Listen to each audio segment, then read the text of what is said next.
Hey guys, welcome to the DeCourcy Diaries podcast. I'm your host, Brynn, esthetician, entrepreneur, and lover of all things beauty and business. This is the space where we blend inspiration, education, and candid conversations to help you elevate your lifestyle. Whether you're building your career, seeking insight, or just here for the vibes, you're in the right place. Grab your favorite drink, settle in, and let's explore the magic of life together. Hey guys! Welcome back to another episode of the DeCourcy Diaries. I think this is episode 24, but we honestly can't figure it out, so we're just going to go with 24. In this episode of the DeCourcy Diaries, we sit down with Shaun Anthony, the mastermind behind Live Freakishly Awesome, a barbershop that blends artistry, precision, and an unforgettable client experience. Shaun is not just a talented barber, but also a respected mentor and entrepreneur, guiding others in their craft and business journeys. Today, we'll dive into his journey of entrepreneurship, the lessons he's learned along the way, and the exciting new chapter of Live Freakishly Awesome that will elevate your experience even further. From mastering the art of barbering to fostering community and creativity, Shaun's story is all about passion, growth, and living life on your own terms. Tune in for an inspiring conversation on building a brand, taking risks, and embracing what makes you unique. We also have special guest, Miss Danny, coming on the podcast as well as a guest host. For anyone that doesn't know Danny, I feel like if you know us, you know Danny. Yes. But for anyone that doesn't know Danny, she is our amazing, talented, beautiful nail technician, nail artist at DBL. She is actually how we kind of got connected with Shaun. Shaun started coming here for manicures, for nail services. So that is where we met him. And we just thought it would be fun to bring her on the episode as well, because you guys haven't heard from her in a while. Okay, so let's get into the episode. Yay. Hello, you guys. We are here today with two very special guests, Mr. Shaun Anthony and Miss Danny Myrie. Yay! I already gave the listeners a brief rundown of kind of what the episode is going to be about in general, but I wanted to give Shaun a moment to kind of give a brief introduction of just your name, who you are, and maybe like a fun fact or something, just something little, nothing crazy. My name is Shaun. It's actually Shaun Anthony Murray, so Anthony's my middle name. And I just go by that because it just sounds good as like a stage name. You know what I mean? Shaun Murray didn't do it. I didn't like it growing up, but I'm happy with it now. I'm happy with Shaun Anthony Murray now. Sorry, not to interrupt you, but that's actually identically my story. DeCourcy is my middle name, and I hated it growing up. Really? And then I turned it into my business name, so we have the exact same story. That's crazy. Talk about it. Crazy. I was trying to figure out this whole time what the hell DeCourcy was. I almost was borderline wanting to Google it. I love that it sounds French, though. Yeah, I'm Shaun. I'm just me. So Just that guy. yeah, I'm him. You know what I mean? It's weird answering questions like this because I don't take myself as serious and I don't find myself as impressive as maybe other people.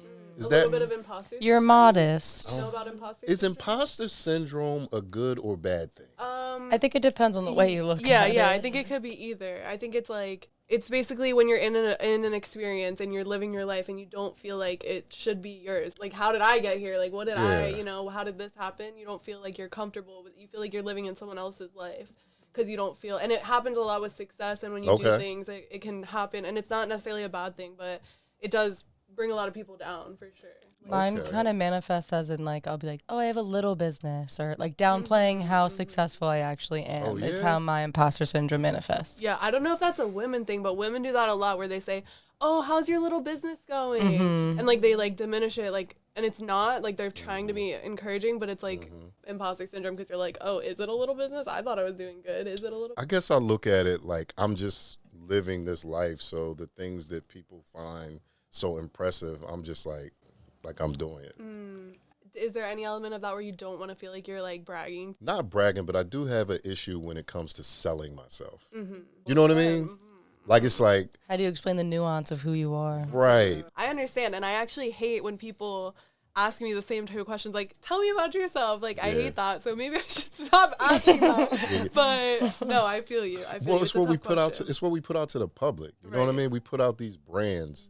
I think as the owners, we become attached to that, and we have that face that we put on, and we become that thing, or that thing becomes us. No, I agree with that. That was actually a great introduction to yourself. Right, and at some Yeah. point there is no separating. Like it's tough to separate the two. Yeah, no, It's I tough to agree. separate I the agree two. completely. Let's Let's Sit? cheers. Is there a Cheers. certain? Yeah, Okay, yeah. great, because I was about Yeah. to. All right, what are we Cheers, cheering to? What are we everybody. cheering to? To a great episode, a great year, and just many blessings to come. Ting, ting, ting. And success to us all. Let's see what this old fashioned by Olivia. Strong. She's definitely strong. She's strong. I did make I it like them strong. strong. But Oh yeah. You on like Shaun's it? writer today Oh, was yeah. old fashioned, so we made sure we went to the store, had all the ingredients, Oh, my brought the gosh, special that is- cups from Olivia's home. Made the simple syrup here today. That is Burnt her hand in the simple process. syrup on site. Simple syrup. She we went through it for this, so I hope you appreciate it. That is major. So, let's get into today's episode, the art of living freakishly awesome. So, Shaun, the owner of Live Freakishly Awesome, tell us a little bit about just the brand in general. When did you start? So now this is a very long story. I'm originally from Camden, New Jersey. So I moved here, family, kids, all that stuff. I used to work at Everett's Claymont Steel, which is right there, Philadelphia Pike and Namath Road, which is now Amtrak train station. I was trying to purchase a home and everything like that, and the company pulls us in, and they're like, look, 6 months, we shutting the doors. I was in a leadership position, had a bid on a crib, and was living La Vida Loca. You know what I mean? Yeah. Love that. And then they said, we're going to shut the job down. And December 27, 2013 was my last day. February the 14th was the first day I walked into American Beauty Academy. But I'll go back. I wanted to cut hair coming out of high school. I do think that I was meant to follow the path of a barber hairstylist, because coming out of losing my job, every move I was making was working. Things that were happening, everything was working. And I went through this, I tried to go through this program, they denied me. I still went to the school to go sign up, right? This was to the beauty school? Yeah, to the beauty school to sign up. And then as I'm leaving and not caring, even with unemployment, I said, I'm coming to the school, I'm going to find a way to pay. As I'm driving, I get a phone call from the program that wouldn't let me in, that was like, we're going to pay your financial aid. Oh my God. Like, I'm talking came in, hey, how you doing? You can't get it. Okay, I want to get it anyway. I'm leaving. Thank you for the paperwork. Boom. Ring. Crazy. As if it was really a ring. But ring. Yeah. Hello? You know what I mean? Yeah, that's things true. were just working. It was for like me. a firm It was timing. falling into place. Yeah. So I know I'm supposed to be here. So, I went to school. I didn't miss a day, but we got it done. I graduated. My mentor and good friend that I met, he was the dean of students. His name is Tyree Jackson. We're friends now. We're brothers now. He saw something in me to kind of want to deposit into my life as far as mentorship. And he took me down to Bronner Brothers. He was like, Shaun, I want to introduce you to the largest black hair show in America. Wow. Of which he was at the time, he was the last $50,000 hair battle winner. And he walked away to open his own barber school. So for whatever reason, even early in the game, not reading any books, I just understood marketing and branding. I worked in Miss Paula's shop, which thank God that she let me come in, and she gave me a shot when the barbers that were in there were like, yo, you can't cut hair. I started as a barber at 35 years old. How did I get Live Freakishly Awesome? And also, other than Shaun Anthony, sounding so good, right? It's like it should be on a label. It should be. Shaun Anthony was my Sasha Fierce. Damn! Oh, man! Oh, my gosh! Did y'all do that on purpose? Yo, that's like that. I just said something. Well, we understood If it. I could talk on a mic and get that reaction all the time, I would be a menace. That resonated with all of us. we got it. I We would got be it. a I think we menace. all felt that. We Yeah. all feel like having an alter ego, like Sasha Yeah. Fierce, that is felt. That hit me in my chest. So that was the thing. So I felt when I came out of that I needed to become something that I wasn't. So in the game of basketball, which is how I like to present it, in the game of basketball, most people that you come across are right-handed. Well, you're going to dribble the ball with the right. The defense is going to force you left. And since you can't dribble the ball with your left, they're going to steal the ball, knock it out of bounds, or however, because you can't switch hands. And that's what I had to do. I had to say, okay, I'm not liked from perception. Then what I am good at, and I know I'm good at, I'm not going to work on those things. I'm going to let those stay good just by doing them because they're already in me.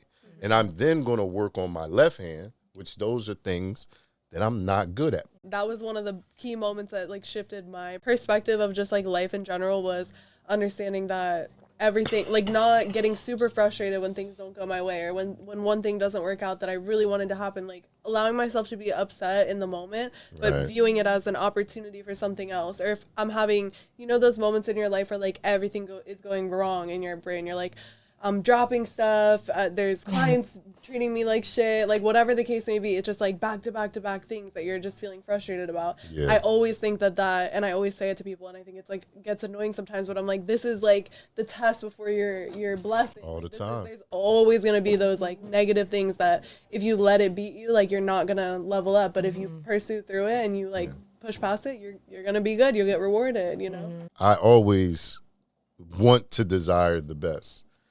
But I'm not in control of none of that. So I just, like I said, I just try to, and especially now where I am in life, just stay in the middle and just understand that those things are coming because we have no control and those things are going to come. So it's like, you know, all right, this is stressful. Okay, take a second, breathe a little bit.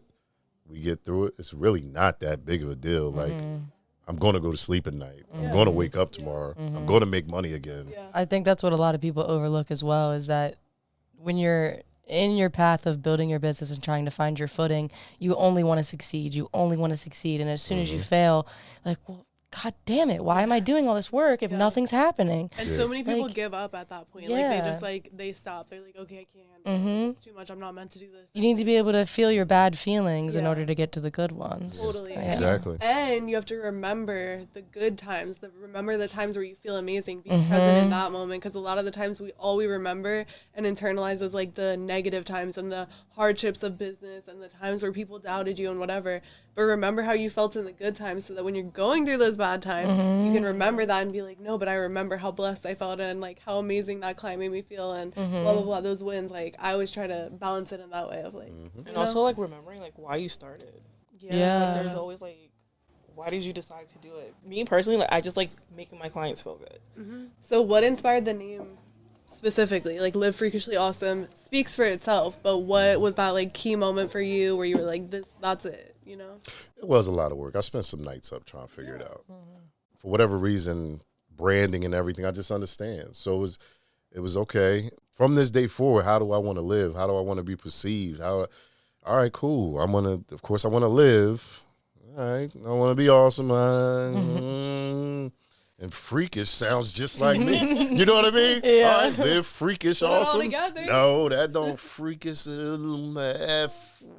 Live freakishly awesome. And it's just like, all right, that's how we're going to live. That's how we're going to do things. I love it. And I don't jump out the plane too often. Like now, I've gotten a lot of that rebel out of my system.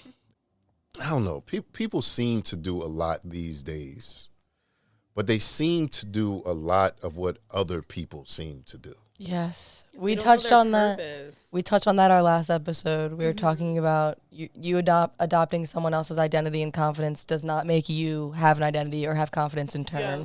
But I like what you said, right? Part of living freakishly awesome is living on your terms as well. But we're so quick to do these things, and it's like you're doing these things because you're told that it's cool. All of that experience, though, definitely, it all makes sense on how you brought everything together. You know, the artistry, the creativity, the music as the ambiance, and all the things. I feel like we definitely have that in common with our businesses. Like, we care about every detail. We want you to have an immersive experience when you walk through the door. Right. And I think that's what sets us apart in a lot of ways. I think a lot of people are doing that now because they're seeing people advertise it on Instagram. But like before that, like I'm sure when you like, you know, when you first started, when I first started, like that wasn't as important to people. It was more the classic salon environments where you walk in, it's like you can predict how it's going to be. You're going to feel judged, you're going to feel uncomfortable, you're not going to feel invited and really immersed in the experience. And I think that's what definitely sets us both apart in our experience for sure. Yes, One of the things. when I walk in, and I've been getting a manicure since I was 18 years old. Love that. Love that. I've been in a lot of nail salons that just were like nail salons, and coming into your business, it's like, nah, this is a place where, like, I feel it. I feel the energy. I feel the vibe. It doesn't look the same as everybody. Right? So I know that this business is your back. Just like Freakishly Awesome is my back. Like, it's built off my back, my ideas, my everything. And I didn't go, other than maybe looking at some Pinterest, I didn't go looking at other barbershops, and you probably didn't go looking at other salons on what your layout should be, what your color scheme should be. And I'm going to take that blueprint and I'm going to do that. And I'm going to put glass wall and I'm going to add LEDs. And, Yeah. right?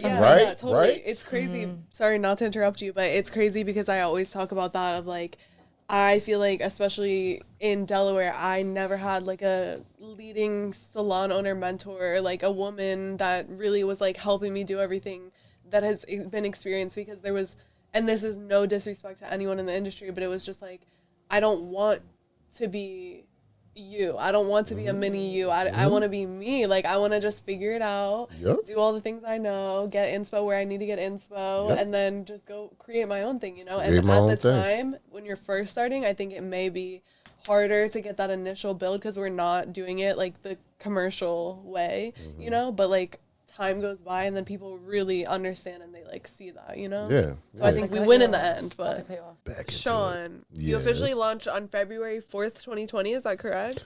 Yes, Open officially. Okay. Yes. Let's get serious for a second. Serious. What was one of the biggest challenges that you faced when either you can do either when you first started or when you moved locations? I truly believe that if you start your journey in the trades, right? And I say the trades because usually in the trades, you're an independent contractor. So, you know, in the trades, like, you have to wait till your name gets out before money really, really starts coming in. And when it comes to being a barber, it's like you have to be the person in there early before the heavy hitters come in. And you tend to have to stay late after the heavy hitters have made their money. They have the privilege of saying they've had enough for the night. And you wait around from 7 o'clock to 11 o'clock, just catching whatever's coming in the door. It takes a certain relentlessness, resilience, Grit. passion, patience, and belief in yourself and God that you're going to make it through this whole shitstorm. Do you resent people that get to start businesses and don't ever have that experience of like stressing because I a little bit sometimes resent that of like people that, in my experience, it's like people's that's husband like funded a business for them and like they're genuinely not concerned for like paying the rent or buying the supplies or doing payroll and not paying themselves so they can pay their employees, like things like that. Like, do you ever get like a little bit annoyed or resentful towards the people that live that experience in business because you work so hard? Because I know personally, like, it's not a big thing for me, but it does happen sometimes. I don't. And I don't because that's their experience. Also, in high school, some people applied themselves differently to put themselves in a different position. Like, that is the reality of it. And people have married up to put themselves in a different position. Those things was not for me. And that's cool, right? So I don't resent anything. And I'm okay with that because it's not saying these things should be given to me or whatever. It's like, nah, we got to continuously put out the work. So there's some businesses that may be funded by someone else, but in order to be in business for 10 years, 5 years, 10 years, like, you have to be doing something. You can't, it's not just doing it for you. So you do have to give everyone credit, whether it was handed to them or not. As opposed to like myself, yourself, like, we're not allowed to skip steps. So that makes us a different type of individual, a different type of business owner, a different type of visionary. Right. So when I go in Miss Paula's, she knew from when I was in barber school that I was really heavy on social media. So anything I asked for, she gave me. So I was like, can I outfit my corner? So I had crocodile skin in my corner. Listen to what I'm telling you. No one will ever do that shit in my space. I had golden elk heads and okay. All kinds of stuff. And then I also brought in my own barber chair. Because if the other 7 barbers don't lean back their client and I lean back mine, that's an advantage to me. Like, I didn't go to barber school for 1,500 hours. I didn't take that theory test for no reason. I didn't, take that practical for no reason. I've always had a mindset of like taking over. Not disliking the competition or anything, but just great, healthy competition. Bringing people on board has had me have to turn that part of myself down for the growth of other individuals. But I'm always, for the rest of my life, going to be competitive. See, I don't know if it's generally like male versus female category, but I do not at all feel like I want competition. Like, I'm not just competitive at all I either. don't care what other people are doing, which I love that that's a thing. Like, I think that's amazing and that's so motivating. But I'm just like, I don't want competition because girls are so mean when they're like competing. Like, it's not the same. Guys feed and thrive off of competition. That's how your nature is. Like, it makes sense. But for girls, it's like, I don't want to see I don't want to know my competition, and I've made the mistake of trying to be friends with my competition, quote unquote, and it never goes well. Like, it's just like I don't want to know, and I don't want to even look at them. I want to compete after my old self, not after other people that like are my peers. I want to have a sense of community with them, and for me, community is not competing against somebody else. I feel like in the beauty industry, like, it's nothing but competing Literally for like no reason. So I'm like, I got my girls here. We are so close. Like, I don't really worry about anyone else. And it's not that I care or don't care about them. It's just like, I can't even think about it. It doesn't fuel me to feel competed by them. So I think that's an interesting difference. So I don't mean competition in a negative way, I think. Yeah. I mean it in a very business-like way. What makes us different than everyone else? How do we compete against them in pricing? So that's what I mean. As far as business, you have to analyze your competition, whether you like it or not. Yeah. Right? Just to piggyback off of that, like, what do you think are some common mistakes that people make that are starting their own business? Like, what is the most common mistake in that category? Biggest issue that I see is that people are going to support you. Expand that we think just because we open a business that someone has to like legally and lawfully support you. Yeah. Like, no one's Like, entitled to it. And nobody has to support you, Totally. bro. Like, you chose to do this. Yeah. They didn't choose for you to do this. Yeah. Like, you chose to do it. So thinking that anybody in your family, your friends is supposed to support you. Like, it's your business, not support you, but your business. They should support you. Like, even if you're just coming to get service like once or twice, it doesn't have to be like a loyalty thing, but like, just show up. I'm not asking you to come to me every service. Yeah, but I am asking you to like just show up for me. Yeah, I think there's like a line in between that, because I feel like we've all talked about how, like, when we first started in our businesses, the people that we were closest with didn't support the business by $1 single. Like, didn't show up to grand openings, didn't do those things. And it's like, okay, well, I thought my first grand opening at my old studio, which was on Pennsylvania Avenue, not one person in my like personal life other than my family members showed up. And my whole esthetician school, they showed out. They brought their kids, their husbands, their everything. They showed out. I think also on your guys' frustration is like, if you were in their shoes, you would support. So it makes it hurt a little bit more. Right. And also we live it.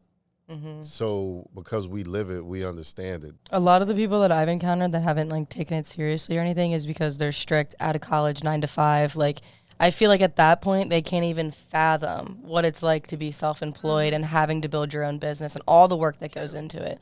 They don't really take it seriously because to them, it's not a reality. Totally. Right. So, yeah. I had a key moment in I was maybe like 19 years old, and I started in the beauty industry when I was like freshly 19. So I was like really, really early in, and me and my boyfriend went on a vacation, and we were sitting like, it was like one of those hibachi style tables where you're sitting with a bunch of strangers.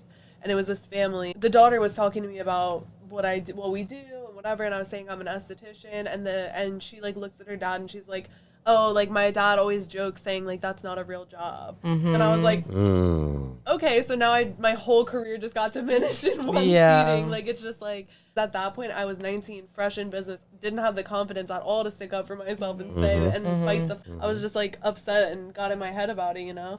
So those little moments can really affect you, but it's all people's perception, and you have to learn to like take it with a grain of salt. You know what I mean? Yep. Because to one person, you're not doing enough, and you're failing, and it's not a real job. But to another person, you're living their dream job and what they wanted their whole life. So. Yep. All right, so Shaun, something we were really excited to bring up with you was the topic of we don't have to get too deep into it because I know it can be like an annoying topic sometimes, but the topic of toxic masculinity, especially around pampering yourself or as self-care as a man.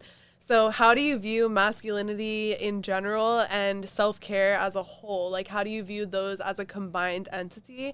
And do you think that toxic masculinity has in general really like affected the way you or your peers view self-care as like men? I'm an older guy. Define toxic masculinity. It always stems back to being them coming across too feminine. Yeah. But it is a real thing. So for these men that don't want to there's men that don't want to get manicures because they think it's too feminine. There's men that don't want to wash their face because they think it's too feminine. All of these things absolutely exist, and there's so many girls listening probably that their man is like that. Now that you know that there's men out there like that, and I'm glad you didn't know that existed because it means you don't surround yourself with people like that. No, I know it exists. I just needed a definition. Wow. That's a loaded question, huh? Well, here's the thing. I do think that some things toxic masculine is needed. I think I'm talking a little larger than the conversation. Oh, I see. I'm talking in a whole and not just about just self-care and stuff. Okay. Self-care. Okay. I'm talking the big scheme of things. If a man feels as though he does not want to get his nails done because he thinks that it's a little too feminine for his nature, I'm okay with that. I'm okay with that. I agree with that. But I think the difference for me is that the way they express it. If they express it in a healthy way, I don't care who gets their nails done. But personally, I don't want to do it. That's fine. Right. But if I don't get my nails done, you get your nails done. And fuck you for that. It is exactly. Yeah. What you mean? I get my nails done. So like if I was a man and I was talking to you and we're just like shooting the shit, whatever, and you talk to me, I have my manicure tomorrow. I don't think I can associate with you anymore, bro. Like that's a little crazy. I think that's okay. I think that's weird for me. It's only of your concern if that's a contender that you're trying to date or be friends with or associate yourself with, then you have the ability to have that opinion. But I guess like I agree with what you're saying. I think yes, every other week I have kind of like a standing appointment to get my nails done. Like that's what I do. Because that makes you that makes me feel good. I use my hands 5 days a week. I'm touching people 5 days a week. Like, my hands should be presentable. I look at my hands. I want to see presentable hands. And that has nothing to do with anybody else's view of my hands. Yeah. I want it to look that way. And as long as I want it to look that way, then it's cool. I'm certain that I got some toxic masculinity. Oh, I'm sure you do. I do. Like, don't dismiss me. Do not. No, I'm letting you know that the horn's not tooting because I already know that it's in there. Like it's in there. I think that a man, in some ways, I hope I don't sound ignorant, has to have a little bit of that in him. I hear you. That's why, like I said, with the 2020 words, like things like toxic masculinity, I think that toxic masculinity is needed. So, like, what do you, just a question, like, what do you tell, like, your kids? Certain like, aspects of it. Yeah, like, what do you tell your kids, like, your daughter, when it comes to men? What do you tell your son when it comes to women? Like, how do you? I've only kind of leaned into certain aspects of that. I tell them both to not have a steady girlfriend or boyfriend throughout high school. I tell them not to have a steady girlfriend or boyfriend throughout college. To be selfish at this time of your life. Go to school, focus on sports, go to college, focus on the same things, whatever you got to do. Get your career, focus on that, stack your money, and then travel. And when you're about 32, maybe allow somebody in your life, like you're over in some overseas country and you're at some bar and you see a lady or a man and talk to them, see how that works, and then at that point, take somebody serious. After you've got all of your selfishness out. Like, fuck all the women you want, bro. I'm not going to say that about my daughter. Toxic masculinity. At its finest. I am king double standard. You hear me? I am king double standard.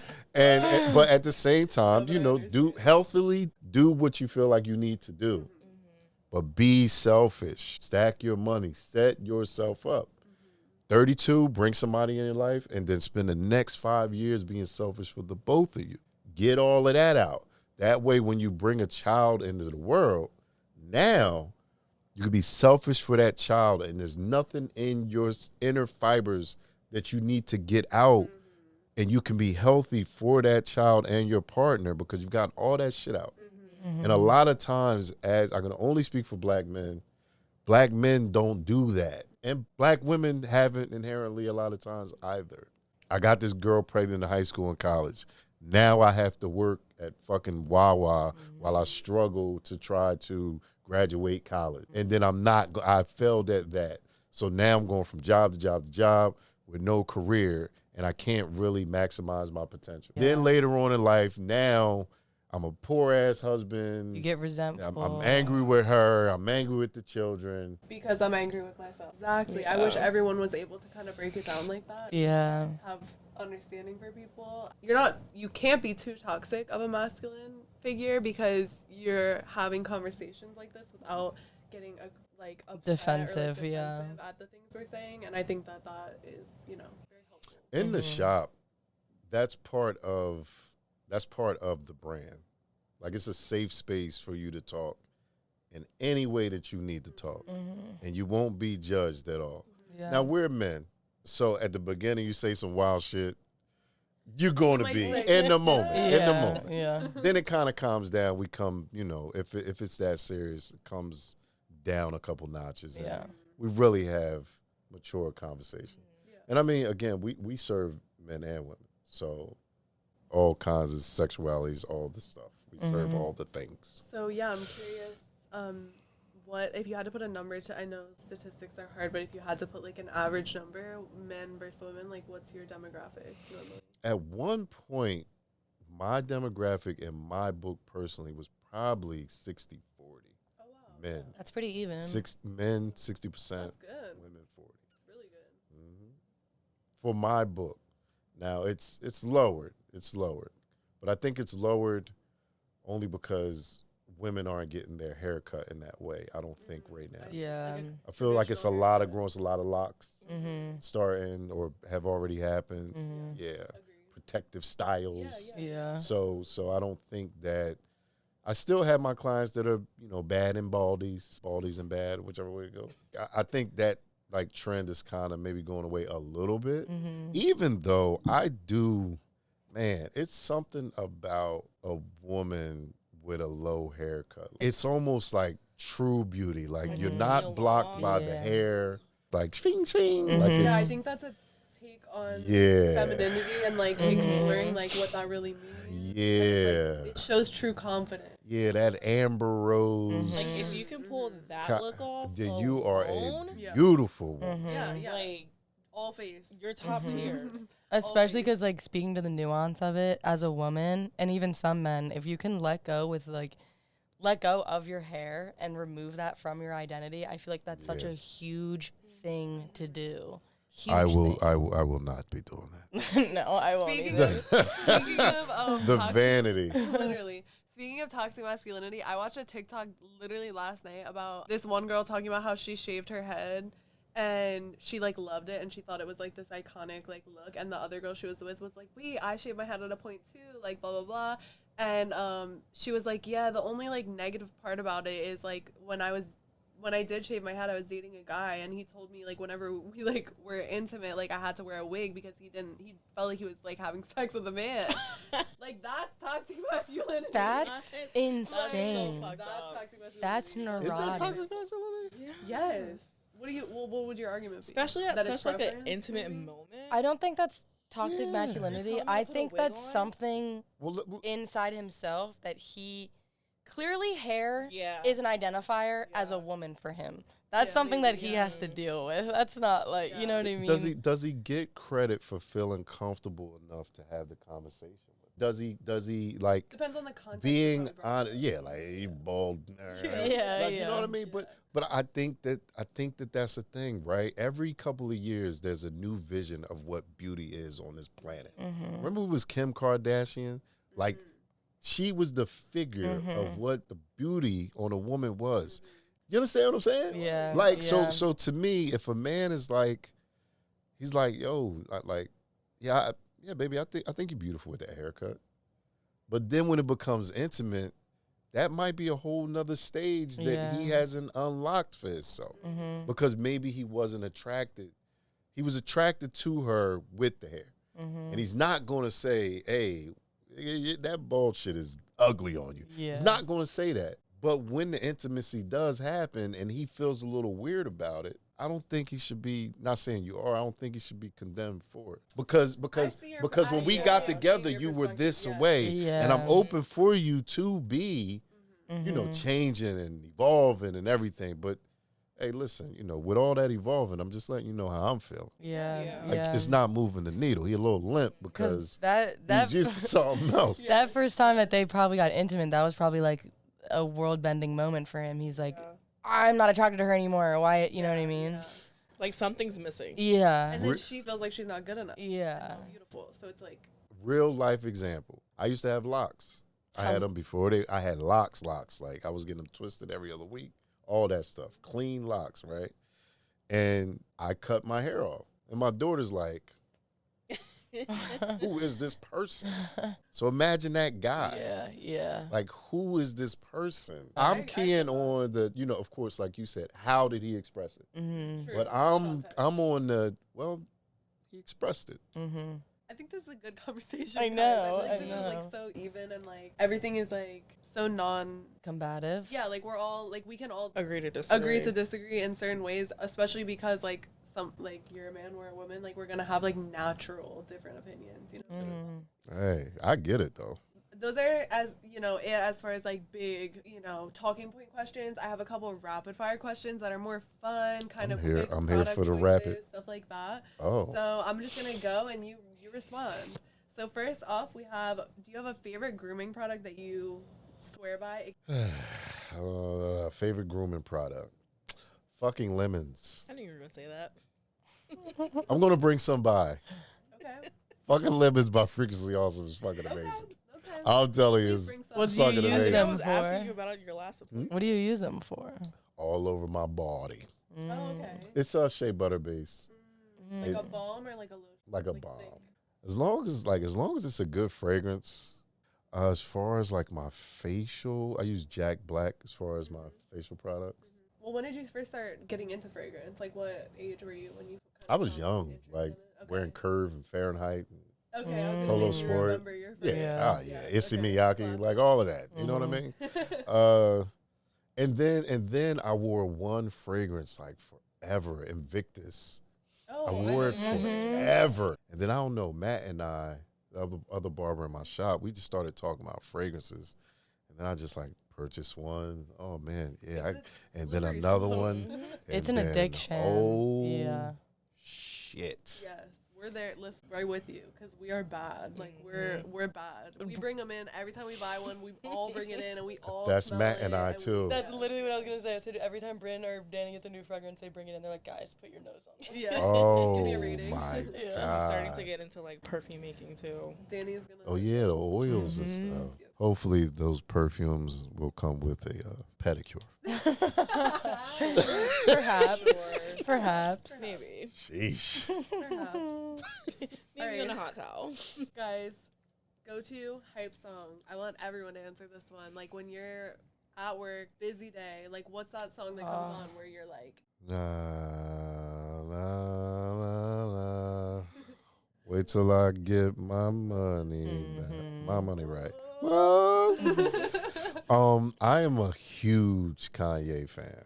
I mean, Kanye's I am Gemini. a I like huge Kanye fan. So my answer was Flashing Lights. Yeah. I love that song. I think this is because of my age. I've listened to so much music that I don't have like a favorite song anymore.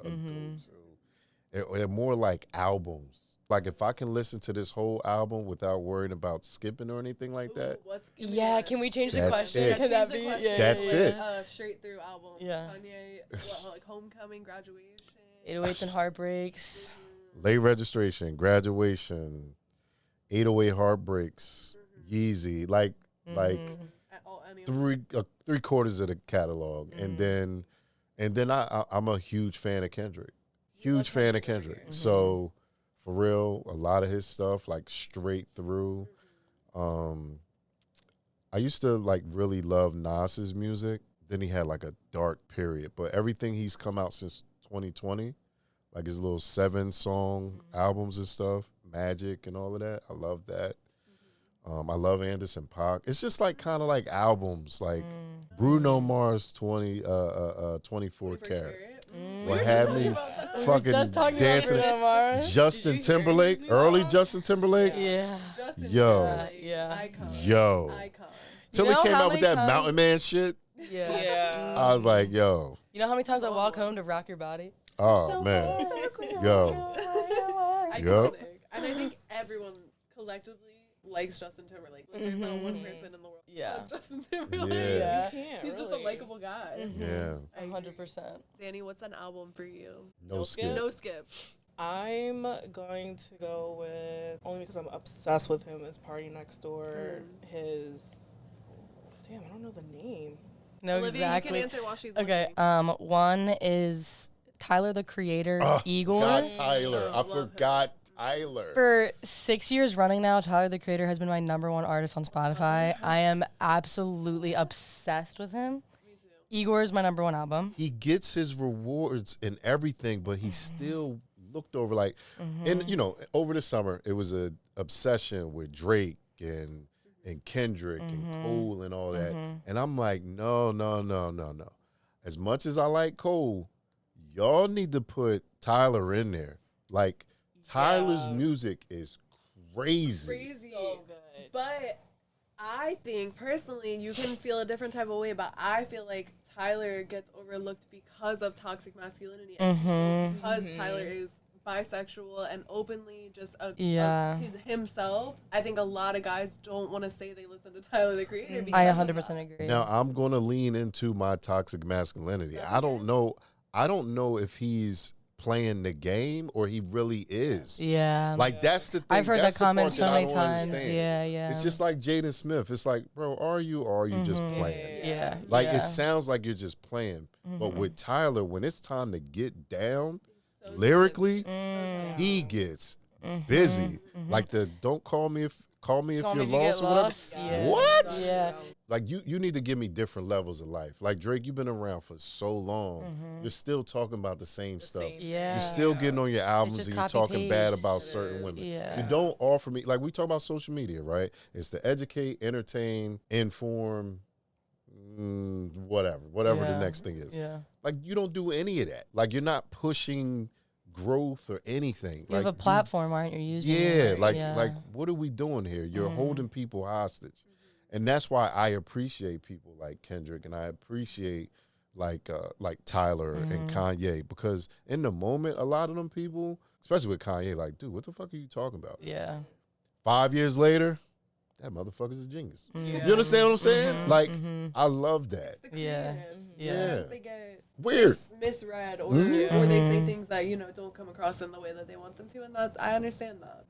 Correct. It's all part of being a creative, I think. I'm not excusing some of the things that, you know, some of these people have said, but I think that's definitely a part of it. Speaking of like celebrities, artists, do you have a dream client that you would love to have in your chair, living or dead? I'm a big dreamer.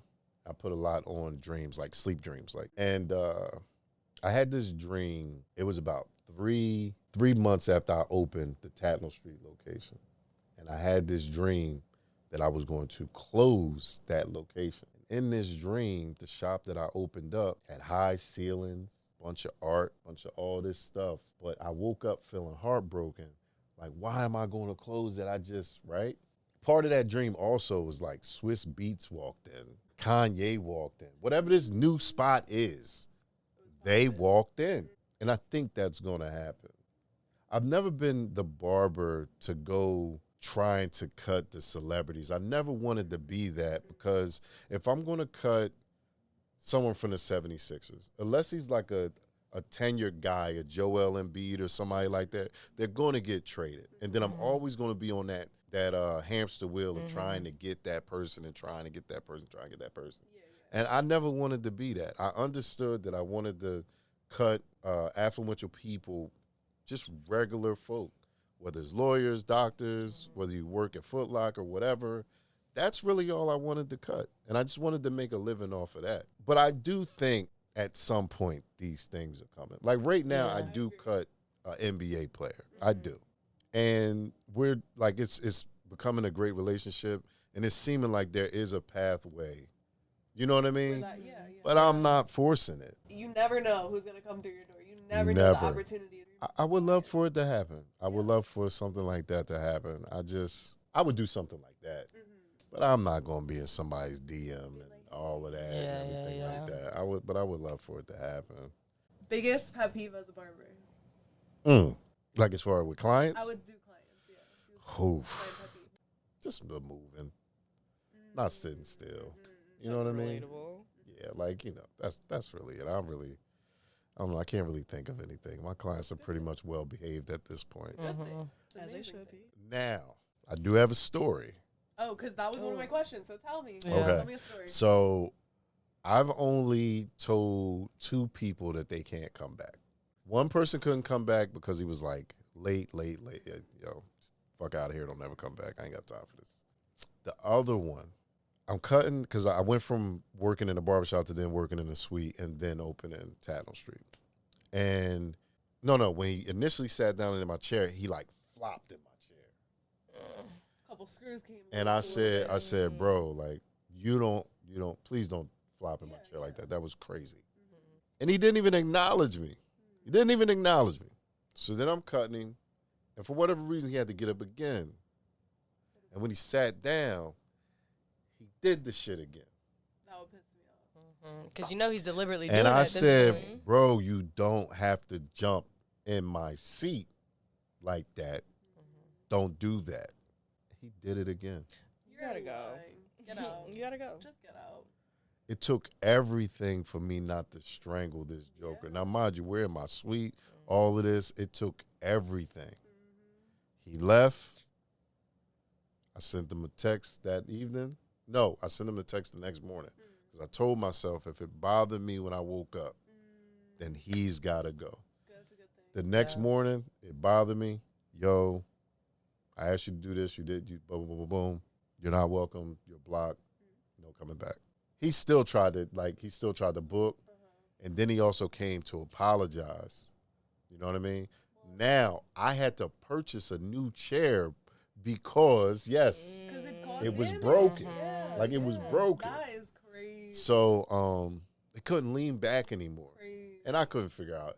Like, it was a used gift. He's flopping into it like his family room. Yeah, couch. yeah, Like, yeah. what are you Why are you doing? doing that in Yeah. someone's chair? Especially when you already, Correct. outwardly Yeah. communicated. Yeah. Like, that was. Yeah, that was egregious. That was ridiculous.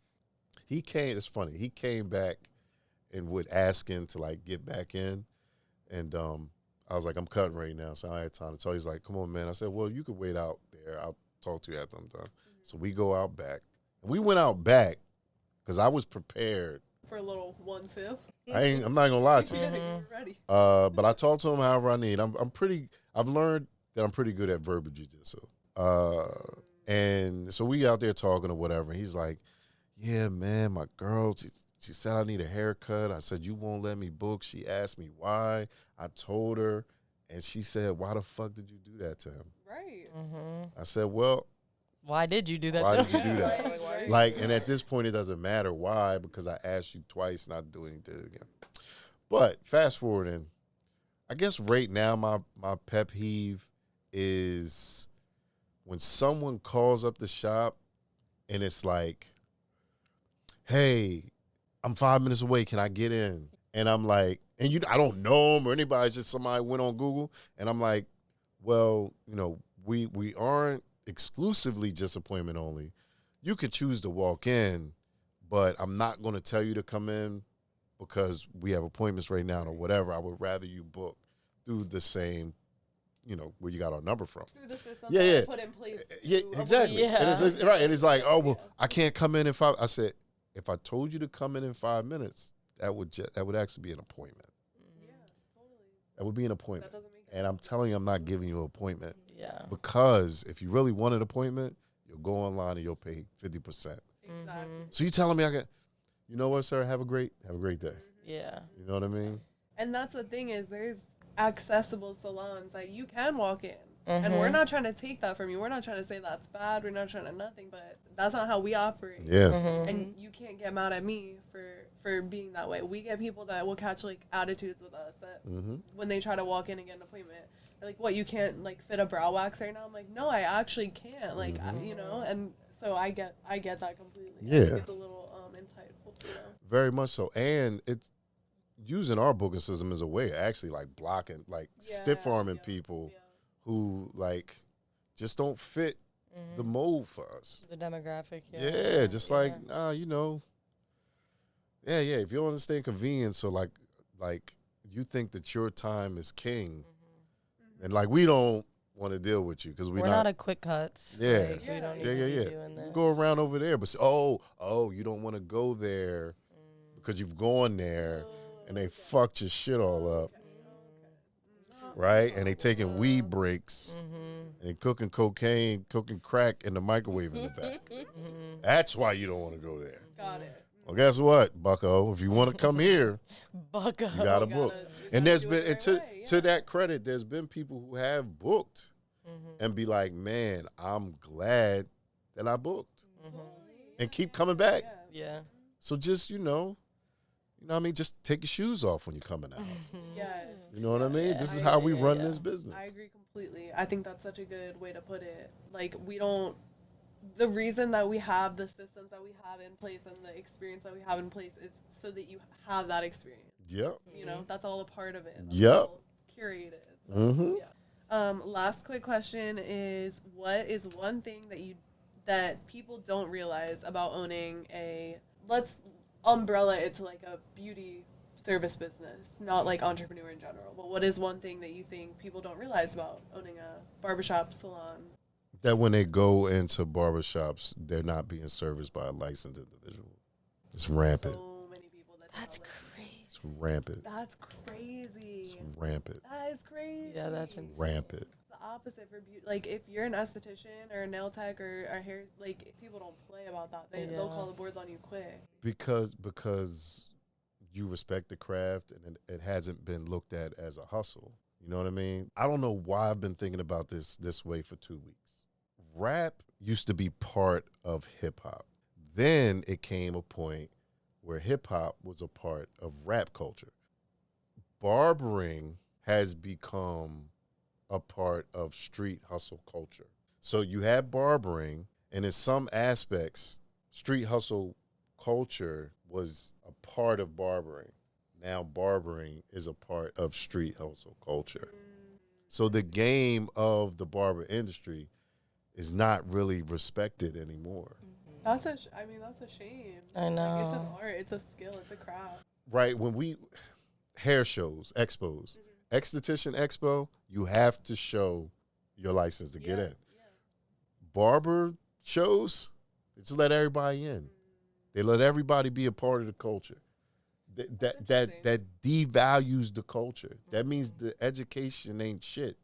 Like, no matter what, you could watch YouTube and how to do facials and this, that, and other, but the owner of that business is not going to let you come in and just be risking everything that person built for you because you have a YouTube education. You got to do just like me, whether that's apprenticeship or go to school. And on the barber side of things, it's like, can you pay booth rent? All right, cool. Go ahead, you got to see. See, that's crazy. Yeah, that's insane. That's definitely a big difference between. When I was in barber school, I was told by my instructor that in the city of Wilmington, there were only 80 licensed barbers.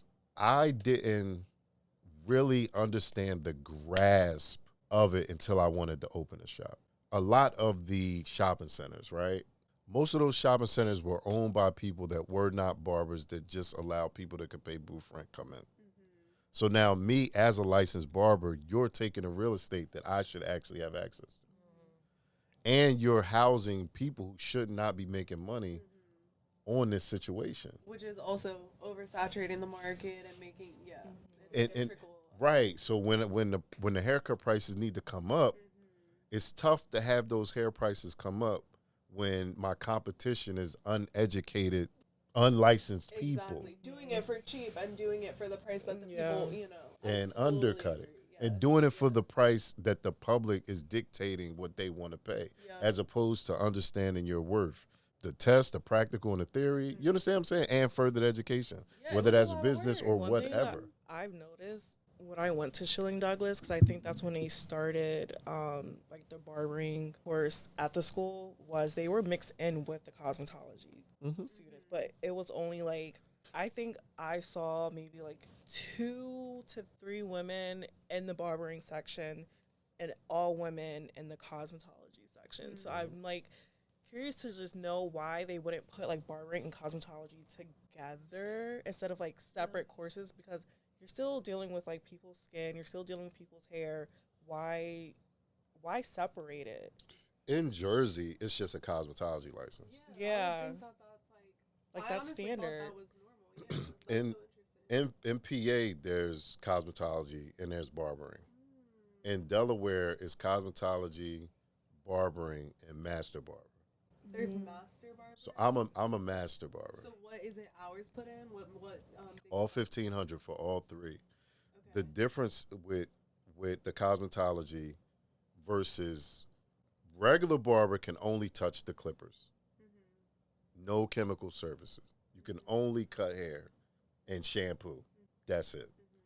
Master barber can do everything except for waxing and nails. And cosmetologist is king, queen, however you want to look at it. And they could do everything on their side except use the razor like a barber. So because cosmetology is king, queen, all they have to do is do like 30 hours, take a razor class, and now they're dual. Yeah. I got it. Me, master barber, they don't even respect it.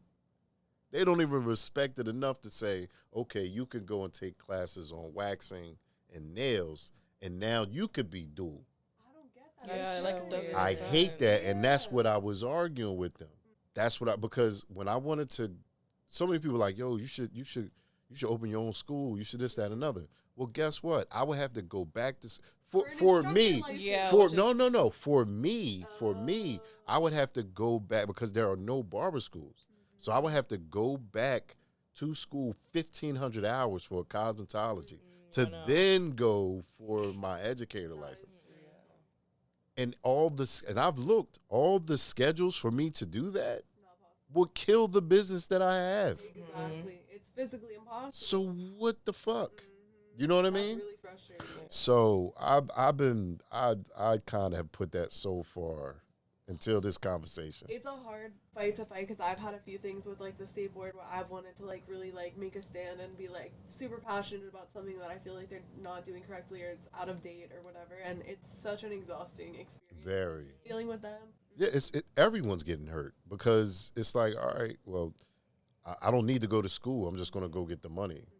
Barber school, like, what's the point to me opening a barber school if the state board isn't holding anybody? Right? What's the point of me paying when y'all not even doing your job? Yeah. And I've said that to them face to face, like, yo, why am I paying? Well, Shaun, sad news is I think we're wrapping it up right now. We've hit all of our questions that we've had for today. Okay. Our rapid fire was super fun.